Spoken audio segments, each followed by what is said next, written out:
The warehouse alarm is still sounding as I make my way down the aisles. I set my computer to filter out most of the noise that is assaulting my ears so that I can hear everything else. Control's read on the location is spot on. The indications that this point in space has been the site of a time jump are subtle, but I know what to look for. On the floor I can see a very thin, pale circle in the concrete. Crouching down, I run my fingers across the thin line. Dust sticks to my fingertips. The line is only a couple of mil thick, yet this very small volume has been aged by decades. When the dive bomber transited down, there would have been a sphere around them, on the edge of which some space-time was subject to two conflicting versions of now. I can see thin curved lines of damage on the paint of the shelves and stock. A legal time shift would have had a wider dispersal that wouldn't have caused such damage, but would have been easier for Control to pinpoint. Control, I found the interface site.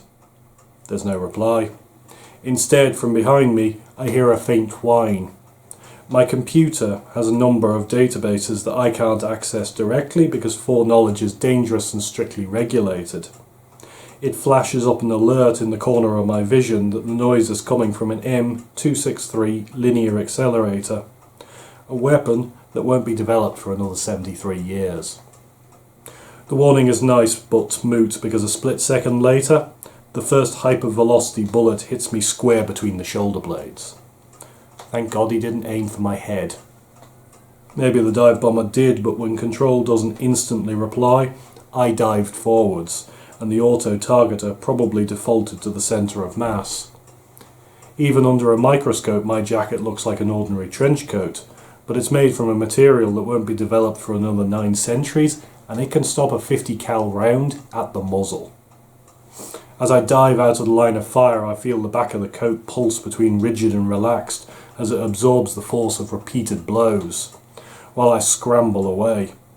Boxes blow apart and a shelf folds as bullets saw through its support. I flick my vision to thermal imaging and crack off 2 rounds roughly in the direction of the warm signal I see behind me. I see the dive bomber duck, so advantage firepower him, but advantage protection me. That thought just crosses my mind when my computer urgently flashes a warning word across my vision. Lock. I hear the whistle of a rocket accelerating towards me. I don't need the computer this time. I tuck into a ball and just to get every part of me behind the protection of the jacket, just as the shard rocket turns the corner and detonates. I feel the entire back of my jacket stiffen as multiple pieces of shrapnel strike it. The shelves and storage boxes around me disintegrate as I get bowled down the aisle. That's another out-of-era weapon by about 60 years, and I've had it fired at me before. Odds are whoever designs the shard hasn't been born yet, but if I ever do find out who he is, I admit I will be severely tempted to go back and kick the snot out of the sadistic little... I won't say that. From what I follow, by the time the shard enters service, power-assisted armour, proof against it, will be in widespread service, which means it'll only be useful against civilian targets. I end up lying upside down in a wreckage of what appears to be a consignment of toasters. After a quick status check, I establish that on the negative side, I have a minor flesh wound on my ankle, my ears are ringing, and there's a slight smell of burning hair around me. On the positive side, both my ankle and my ears are still attached to the rest of me. First contact was the best opportunity for the dive bomber to take me out, and he's blown it.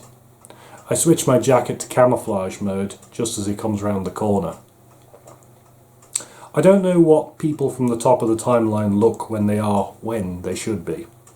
Most of those that come down here legally use false flesh disguises. Rogues usually don't bother and tend to look like classical statues, weirdly perfect. Not this one though.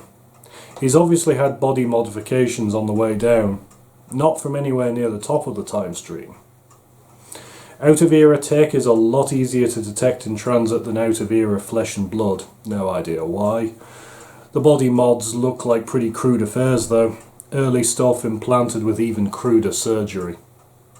The result is a huge, lumpen, misshapen form that would make the elephant man's eyes water. Whatever else, this guy is not going to blend in. His eyes and gun go back and forth, searching for but missing me. Thankfully, his mods clearly haven't extended to sensory upgrades. But what I have to contend with is a dive bomber who can jam my connection to control, could rip my head off in a stand-up fight, and has sufficient firepower to kill a small town. On top of it all, he isn't doing the right thing. He should be cheesing it. My best chance of interception is when he's transiting through time. He can't go much further down, but even if this isn't a acclimatization stop, he should be legging it. Trying to lose me, but he isn't. He's looking for me. This guy isn't trying to fend me off, he's trying to finish me off.